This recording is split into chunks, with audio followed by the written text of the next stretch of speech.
few weeks ago, I was looking through my NES carts, grateful that I've been collecting for over 2 decades, since many of the best games that the original Nintendo has to offer are way past my price range nowadays. That left me thinking about collectors who have maybe gotten a late start, and like me, may balk at some of the higher priced titles that flood the retro market. I went ahead and made a video showcasing 10 NES games that I think are fun and can still be found for under $10 in 2020. And there are actually quite a few more, so to change things up a bit so that not all of the games on these lists are solely ones that I enjoy, I enlisted the help of 4 other YouTubers to share some of their favorite NES games that can still be found for under $10 today. Let's check them out. Here are some great NES games for under $10.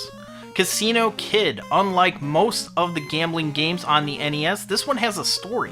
You need to track down the evil king of the casino, and to do this, you need to go around the casino and defeat players in blackjack and 5-card poker. As you go around the casino, NPCs will tell you the players' tells to use to your advantage. The game is pretty cool, but I wish it had more games than just blackjack and poker. The sequel at least adds roulette, but it is pretty cool if you want some card games for the NES, and at $4.20 and dropping, it's pretty awesome, inexpensive game to add to your library. The majority of sports games on the NES are archaic and horribly outdated by today's standards, but Track and Field 2 is one that can still hold up with its wide variety of events and tight gameplay. When this game was released over 30 years ago, it boasted of some of the best graphics and sound on the console to date, and that still remains true as this Olympic-themed title has huge detailed sprites, awesome music, and a myriad of voice samples. I mean, it is Konami after all. With events covering hurdles, archery, clay pigeon shooting, pole vault, taekwondo, and more, Track and Field 2 offers more than enough to warrant its under $5 price tag. Check it out.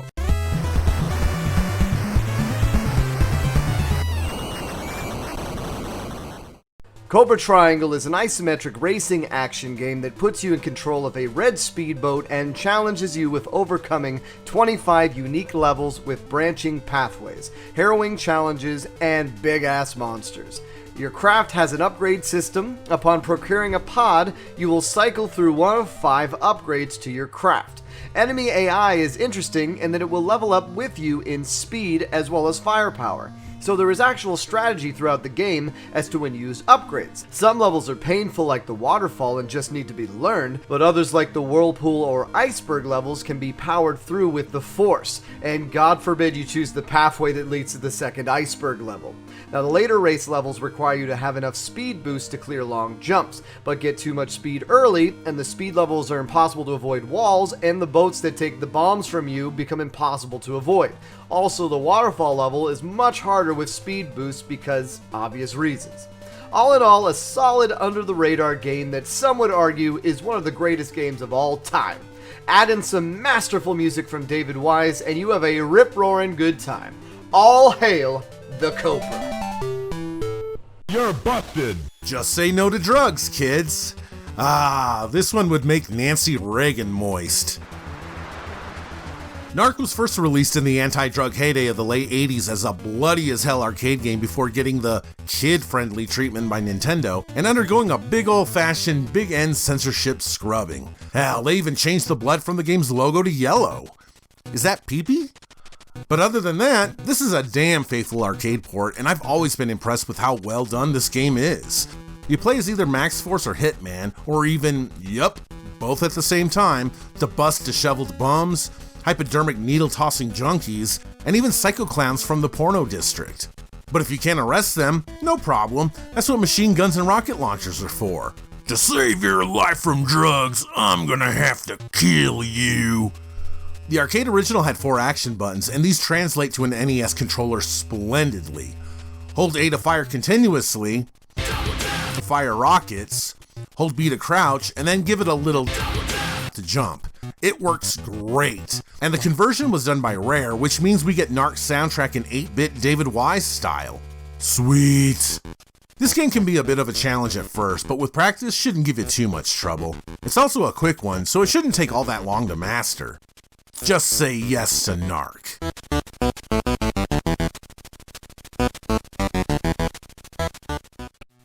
Marble Madness is a great 1- or 2-player game that is always balls of fun. Now, I never played the arcade version, so using the D-pad over a trackpad never bothered me. You play as either a blue or red ball and traverse through 6 stages. A timer keeps you from dallying and carries over to the next stage. Sometimes a wand will give you bonus time, but I have no idea how that works. Holding the A button allows the ball to go faster, but that aggressiveness comes at a cost. Everything in the stages is out to kill you, or just falling off costs you precious time as well. As a kid, I loved watching the different ways the marble could die. Melted in acid, eaten by in noodles, cracked from a long fall. Yes, the controls will frustrate you sometimes, but there is something special about the simplicity, and Price Chart may say this game is around $7, but you can easily find this for under $5. Now usually, I'll pick this up, play a round or two, die on stage 4, and put it away. Maybe I'll beat it someday. Well, that day was today. This game rocks.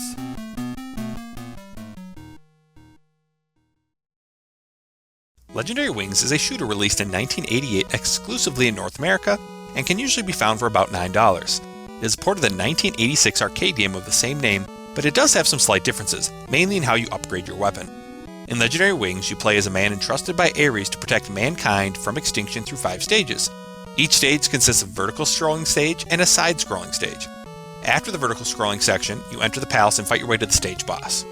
You can upgrade your weapon 4 times with the Twin Laser, Penetration, Flame Shots, and finally the Firebird. Getting hit makes you lose a power-up, unless you're the Firebird, where you can go down in power after 3 hits. In each vertical scrolling section, there are minus stages and bonus stages. Minus stages make you fight through a swarm of enemies, and bonus stages give you points to gain extra lives, continues, and power-ups. This is a relatively easy shooter on the console, as long as you make sure to get powered up and use a little memorization on the stages. Rolling Thunder is a Namco spy action game released in the US unlicensed by Tengen, and it is friggin' awesome. You play as Albatross, a tall, lanky secret agent who has to rescue his kidnapped partner from the evil Geldra. Armed with a handgun, you must traverse 10 incredibly brutal stages where you'll face off against a multitude of hooded dudes, panthers, and these freaky jumping mutant things.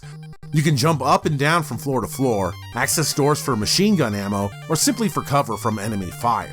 Rolling Thunder takes a ton of trial and error, memorization, practice, and skill to become successful, but once you start getting good, boy is it tough to put down. And like I had mentioned before, it is a pretty challenging one, so the password feature is very welcome here. Not a perfect game by any means, as the controls can be a bit stiff and janky at times, and the difficulty frustrating, but other than a few minor gripes here and there, Rolling Thunder is one of the more underrated games on the Nintendo Entertainment System.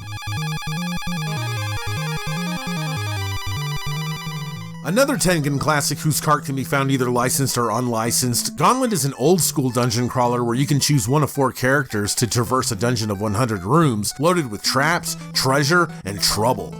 Just like the aforementioned Tengen title, Gauntlet is hard as balls too, and I have still yet to beat this one. The mazes start to get a bit crazy the deeper you dive into the dungeon, with alternate exits that sometimes take you back to previously vanquished rooms. Luckily you can tackle this one with a friend, and utilize a password to pick up from after the last treasure room that you had completed. Peppered with some simple and archaic RPG elements, Gauntlet offers players a fun, challenging, think-on-your-feet, long adventure overrun with ghouls, all complemented by an excellent soundtrack. This one is definitely well worth the price it commands today. Caveman Games. Now, I was going to include California Games, but Caveman Games is an overlooked multi-sport game on the NES. There's fire making, clubbing, and Dino Vault where you try to pole vault over a Tyrannosaurus Rex. The game's humor is the selling point, and each cave person has individual strengths. This game is almost impossible to play without a manual, so I suggest looking it up. But at $9.79 loose, it's a great multiplayer game that might not be under $10 for very long.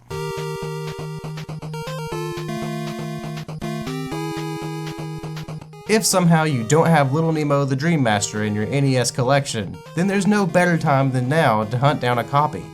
Hitting just under the $10 mark, this gem can be found pretty easy. Little Nemo the Dream Master has you taking control of Nemo, as he enters the world of dreams in hopes to find the princess that summoned him.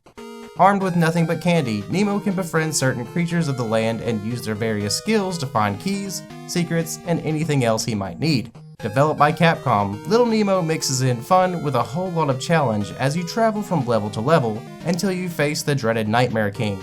Don't let that cute art style fool you. This game can get difficult, but offers so much reward in terms of gameplay. If you've never played Little Nemo the Dream Master, then I strongly encourage doing so. And with a price that doesn't compare to the quality, you can't go wrong.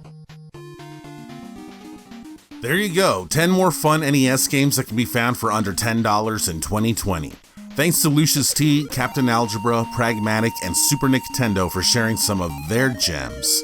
Like I had mentioned earlier, there are still quite a few decent games that can be obtained for cheap these days, so we'll take a look at a few more in upcoming episodes. Until then, catch you guys later. Thanks to Nefarious Wes for letting me be a part of this.